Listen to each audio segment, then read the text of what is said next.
Tinawag na mamamatay tao ni Senadora Laila de Lima si Pangulong Rodrigo Duterte. Sinabi ito ng Senadora kasunod ng muling paglantad ng dating pulis Davao na si Arthur Las Cañas. At pagsasabi nitong inutusan sila ni Noy Mayor Duterte na pumatay ng ilang tao. Makibalita tayo kay Katrina Son. Ng atin pong Pangulo ay isang mamamatay tao at sociopathic serial killer.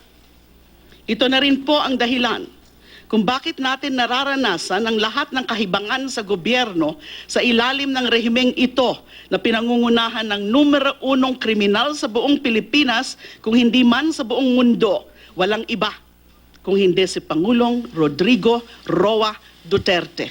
Ito ang mapangahas na pahayag ni Senadora Laila de Lima kontra kay Pangulong Duterte sa kanyang press conference kanina sa Senado. Ayon sa Senadora, hindi siya titigil sa pagpuna sa mga anyay pang-aabuso ng karapatang pantao sa ilalim ng pamamahala ng Pangulo. Binanggit din ng Senadora ang Volunteers Against Crime and Corruption at ang mga miyembro ng gabinete. Sa Volunteers Against Crime and Corruption o VACC na nagsampa sa akin ng kasong kriminal, kailan nyo isasampa ang pinakamalaking kasong kriminal sa kasaysayan ng ating bansa, kung saan libo-libo ang iniutos na ipapatay ni Ginoong Duterte sa mga miyembro ng kabinete ni Pangulong Duterte?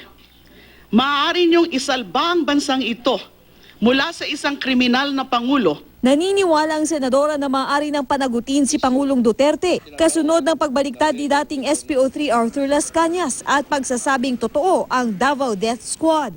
Naghain na kahapon ang kampo ni de Lima ng mosyon para sa 3 illegal drug case na isinampa ng Department of Justice sa Muntinlupa Regional Trial Court.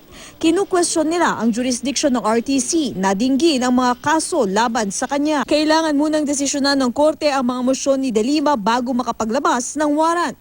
Sa Biyernes, didinggin ng Muntinlupa RTC ang mga mosyon. Katrina Son, GMA News.